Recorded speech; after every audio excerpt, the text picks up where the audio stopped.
Off the top at 6, we begin with a stunning development in the double murder trial of YNW Melly. After days of deliberations, the jury was deadlocked, leading the judge to declare a mistrial. Man, at this point, I don't even have faith in our court system anymore. It's a joke.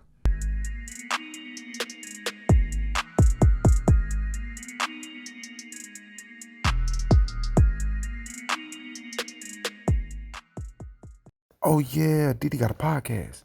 Man, welcome back to another episode of the Ruling Class Podcast. And of course, I'm your host, Didi, back up in this bitch with another video. Listen, if you're new to the show, please know we thirsty to grow and to drink some of this water. You can help me out by liking this video and subscribing to the channel. I'll give you a sec to do that. Alright, so look, if you don't know who YNW Melly is, if you're not familiar with the trial, basically what I'm going to do this episode, I'm going to tell you a little bit about who he is, the crime that took place some years ago, the trial, everything that happened in the trial that's significant, and I'm going to give you my thoughts at the end. Let's get into it. Born on May 1st, 1999, YNW Melly, whose real name is Jamel Maurice Demons, rose to fame in the music industry in the early 2010s. In 2015, Melly and another rapper, YNW Portland, and I believe another friend formed the YNW rap group. YNW Melly, he gained massive following with his unique style and emotional lyrics with songs like Butter, Murder My Mind, and mixed personalities featuring Kanye West. But in 2018, as many of us know already, everything changed, right? On October 26, 2018, they were involved in a shooting incident that led to the deaths of two of their friends and fellow YNW members, Anthony YNW Sackchaser Williams and Christopher YNW Juvie Thomas Jr. The incident occurred in Miramar, Florida, and both victims were found with multiple gunshot wounds. Initially, YNW Portland, who was the person who brought the bodies to the hospital, claimed that the deaths were the result of a drive-by shooting. But it was later discovered that the dead bodies had been deceased for hours before Portland even arrived at the hospital, despite him saying that the drive-by had just happened, right? Then it was discovered that Melly had actually been in the car at the time of the shooting. Forensics will later show that the shooting actually happened from inside the car and not outside the car.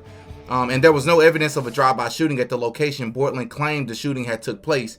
And neither YNW Melly and YNW Portland had been shot, which added an element of mystery to the case. As investigators began to probe the events surrounding the shooting, more inconsistencies in Melly and Portland's, statements started to emerge. Suspicions were raised, and the two rappers became the primary suspects in the murders of their friends. In early 2019, they were arrested and charged with 2 counts of first-degree murder. Now at 5:37, 2 men are in jail this morning, including an up-and-coming Florida rapper. Both men are charged in a double murder. Police are saying the two staged a crime scene to make it look like a drive-by shooting. CBS 4's Carly Barnett is live at the Broward County Jail in Fort Lauderdale with more. Carly. Lauren, this Florida rapper YNW Melly, as well as another man, are being held here at the Broward County Jail this morning. They are each charged with 2 counts of first-degree murder, and they're also accused of, as you said, staging this crime scene to appear as though it was a drive-by shooting. Cortland Henry and Jamel Demons, who is better known as YNW Melly, are sitting in jail charged with shooting and Anthony Williams and Christopher Thomas Jr. Now, this happened back in October. We actually have aerial footage of the scene at Memorial Miramar Hospital. The victims, Anthony Williams and Christopher Thomas Jr., were dropped off at the hospital where they were pronounced dead. The trial against rapper YNW Melly began on the morning of June 12, 2023 in Florida's Broward County courtroom, where he is facing 2 counts of first-degree murder for the 2019 shooting deaths of his alleged friends. The prosecution built their case on a mountain of evidence, much of it taken from the rapper's social media accounts, personal communications, and witness testimonies. Prosecutors argued that the shooting was not a random drive-by shooting incident, but a planned act carried out by YNW Melly and YNW Portland. During prosecutor Christine Bradley's opening statement, she alleged that Fredro Bang, which is another popular rapper from Louisiana, picked up Melly in a vehicle after he allegedly committed the double homicide. Prior to trial in January, Fredro Bang, whose real name is Frederick Givens, released a statement through his attorney stating, quote, "Mr. Givens does not intend to cooperate with the prosecution on this case." Okay. Just a week into the trial on June 20th, Broward County Circuit Judge John Murphy denied YNW Melly's motion for a mistrial. The motion for a mistrial came from YNW Melly's legal team after his lawyer alleged the case was quote-unquote tainted after Felicia Holmes, the mother of Melly's ex-girlfriend, was allowed to take the stand and give her testimony. Both the prosecution and defense teams argued over Holmes' testimony. The defense didn't want Holmes to take the stand, while the prosecution argued Holmes needed to discuss the original police statement she gave in 2018, in which she claimed Melly spoke to Holmes' daughter about the night of the murders, right? She did eventually take the stand and completely change her tone from her 2018 statement she gave and basically she defended Melly, not suspicious at all. And then investigators found that Melly's own songs contained lyrics that hinted at his involvement in the suggesting, a possible confession through his music. So the defense was pushing for a mistrial after suggesting that the prosecution did not have enough evidence to present, after things such as Snapchat memories and Melly's single, Murder on My Mind could not be used during the trial. Prosecutors accused YNW Melly of being associated with the Blood Gang, which they claimed was the motive for the murder of his two friends. They also claimed that it was about money and that if his two friends were out of the way, right, Melly would be able to make more money off the name of YNW brand. And to back up this claim, the prosecution obtained 123 text messages between GBK gang members, which are blood members, that mentioned high-profile rappers like Young Thug, Boosie, French Montana, Santana, Quando Rondo, and a lot more people. During the trial on January 28th, crime scene detective Sergeant Christopher Williams was called to the witness stand where he claimed the bullets that the two victims were not a result of a drive-by shooting. According to this lead detective, the shooting happened from somebody inside the car. Williams came to this conclusion after recreating the crime scene. He also mentioned the angles of the bullets entering the victims' bodies as evidence, right? Sergeant Williams' testimony was significant because it aims to debunk Melly's original claim that a quote-unquote drive-by shooting had took place, right? Gunshot wound stippling was also found on the victims, which is a pattern of small round circular marks caused by burned particles of gunpowder and soot that sprayed the skin near the entrance of the wound when a weapon is discharged. So in other words, the gun was extremely close to the victims when it was discharged. Forensics also showed the angle of the bullets and the place in the vehicle where the bullets came from, which is the same place in the vehicle that Melly can be seen on camera, as you can see here, getting into the car. Forensic also showed that there was someone sitting in that same spot when the shooting happened, because there was no blood spatter in the cushion part of the seat, indicating that someone was sitting there to block the blood splatter from getting on the seat at that time. It was also said by the detective that both Sack Chaser and Juvie were most likely leaned over when they were shot, so they were probably asleep and caught off guard when it happened, according to forensics. The prosecution and defense spent multiple days arguing if Melly's phone actually belonged to him or not, because the bill is quote unquote in his mother's name, but it was clear from the beginning that the phone was Melly's, bro. I mean, cut it out. It was eventually determined that the phone did in fact belong to Melly by way of text messages, Snapchat messages, hundreds of selfies, and even him referring to the phone as his phone when talking to his mother during a jailhouse phone call. Prosecution pointed out that they never got to speak to Melly or test him for gun residue the night of the murder because he was nowhere to be found. No weapon was ever discovered, and because YNW Portland was the only person to speak to police that night, he was the only one tested for GSR. At one point, one of Melly's friends testified saying that Melly actually changed vehicles during the car ride home and got into the red Mitsubishi with them, but no evidence supports his claim at all. In fact, phone records show that the car Melly and his three other friends are seen getting into on camera outside of the music studio drove to the middle of nowhere without stopping to some secluded area where the shooting allegedly took place. It was also proven that Melly called his girlfriend at some point at that location and said that he was hiding in some bushes and that him and his friends had quote unquote just been involved in some drive-by shooting. Not only that, but the phone records also tracked Melly's steps, where it was shown that he took more than 1,400 steps at this same location. So how could he have gotten into the car and went back with his friends to his house in the red Mitsubishi if it's shown that he was taking steps at this location? Investigators not only found gunshell casings at that same location, but those same gunshell casings matched the one gunshell casing that was found in the car floor at the same place where Melly was seen on camera getting into the car. The same bags that everybody can be seen on camera wearing getting into that vehicle was also never recovered. Like, what happened to the bags, bro? Trayvon Glass, another friend of Melly's who rode in the red vehicle, also testified, and it was clear he didn't want to be there. But he was basically forced to because, he was afraid he may go back to jail because he's out on bail for another crime. This guy literally admitted that Melly did, in fact, change clothes by the time they saw him come home that night. I mean, if you think about it, this is a major deal because for the last 4 years, all of Melly's friends that were out with them that night have been dodging the police because they don't want to be deemed as a snitch, right? It was shown through phone records that YNW Melly and YNW Sack Chaser had intense arguments via text many times pertaining to money, fame, and loyalty. YNW Juvie's sister threatened Melly's mother, so the mother has had a bodyguard with her at all times during the trial. YNW Melly is also being sued for millions by Sack Chaser and YNW Juvie's family members. It was also proven that Melly told someone via DMs on social media, "I did that," shh, emoji, when someone asked if he was okay. However, the defense argued that the evidence presented by the prosecution was circumstantial and that there was a lack of direct evidence linking Melly and Bortland to the murders, despite them even trying to pin it on Bortland at the very beginning of the trial. There are a number of leads that you will discover were either completely ignored or given short shrift.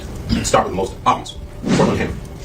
But okay. They also emphasized that Melly's music should not be taken as a literal confession, as rap artists often use creative storytelling and metaphor in their lyrics. The defense argued and won the motion to prevent the jury from seeing the actual vehicle that was involved in the crime scene. They basically argued that the prosecution had sloppy, lazy, and insufficient evidence that they had more than 3 years to put together, which I can agree to an extent, but I still think they made a heck of a great argument.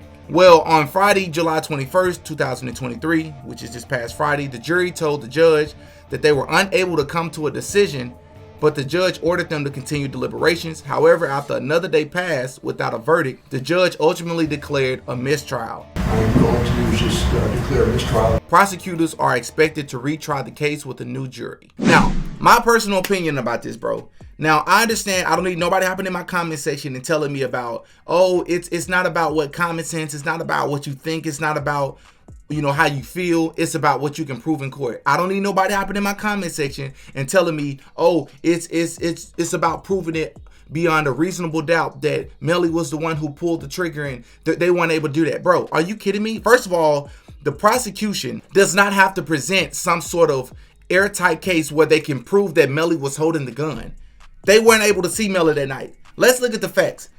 They lied and pretended like Melly was never in the car when YNW Bortland came to the hospital with the dead bodies. 2, it was proven that YNW Sack Chaser and YNW Juvie had been deceased for several hours way before they even came to the hospital. Explain that, bro. It was proven that no drive-by shooting had happened. Even the bullet holes that were going into the car, it was proven with forensics, bro. With the work of the investigators, that the bullets that were going into the car from the outside of the car, it appeared as if they were staged because the vehicle was stationary. So you can't prove that it was staged, but you can prove that the vehicle wasn't even moving. How are you in a drive-by if you're arguing that, you know, you were moving when it happened? That don't even make sense. People in the comment section, bro, are fans of these people, and it just, for me, bro, it's just sad, and I feel so bad for the victims and the victims' families. Because you have all of this evidence that's pointing to the fact that, for one, this man was in the car. It proves that the gun, whoever shot these people, was sitting in the same seat that Melly was sitting. It was also proven that YNW Juvie could not have been the shooter because there was no GSR on him, and he was the person that was driving. Again, it came from the seat that Melly was sitting in, bro. He came back much later, surrendering. But at that point, bro, that's more than enough time to get rid of evidence. This is so sad to me, bro, that you have a jury that hears, I don't know, I just think our system is broke, bro. I just think our system is so flawed that you have to have every single person up there to see it the exact same way. It's like, you do know that bias happens. So what if you got that old black woman up there who sees, you know, YNW Melly as a kid, and he reminds her of her grandkid, her grandson, or somebody. And despite what the evidence is saying, all it takes is one person to have some sort of bias, bro. And it can work both ways. You can have bias where you just want to see somebody guilty, even if it's proven that they're innocent.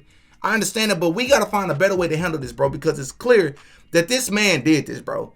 In some way, one way or another, he was involved in this. And if you're asking me and you're asking the evidence, he's the one who pulled the trigger. He's the person that did. I just don't understand this, bro. It was proven that he was in the car.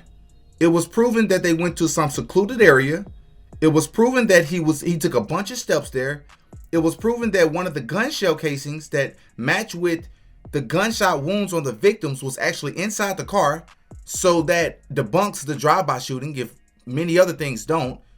It shows that there were other, gunshot casings at that location that they went to, which is a completely different location than where they said the drive-by shooting happened. It was proven that there was no drive-by shooting. They lied about Melly being in the car. Melly never came to talk to the police. Melly can be seen on camera laughing and having a good time the very next day or the very same day that all of this happened with his friends, but you're supposed to be sad. But he's not sad. He's acting normal and happy and jolly. He eventually turns himself in later. And then I know it's not supposed to be held against you, but the man chose to not testify. Tell me that does not look suspicious. If you didn't do this, or you don't know what happened to your best friends, why would you not testify and get up there and prove yourself to be innocent? Why does none of your friends, right, including other rappers, not want to get up there and testify to help you? Why is your manager not volunteering himself to get up there and help you? He's been accused of coming to get the guns from you. All of this looks suspicious. It was proven that him and Sack Chaser were arguing over money, loyalty, and fame. It got really intense. It's been proven that his mom, Melly's mom, and people that were close to Melly were getting into it. It was clear that Melly talked to his mother and was calling her out crazy and all sorts of names and talking to her like he didn't even care about her. I just don't get it. Then to make matters even worse, YNW drops a documentary detailing his story and his come up. And then at the end of the documentary, this guy literally says or puts on the screen that him and his friends were involved in a drive-by shooting that resulted in the death of YNW Sack Chaser and YNW Juvie. That's a direct contradiction of the argument that you all have been making the entire time about YNW Melly not even being there. How are y'all involved in the shootout, in a drive-by shooting, if you were not there? Yet a jury still can't seem to see that this man is guilty. At this point, I'm convinced you have to have the gun in your hand and you have to be seen by 15 people on camera to be convicted. Have y'all been keeping up with this case? Are y'all familiar with who YNW Melly is? What are y'all thoughts about this? I just feel like there's double standards, bro.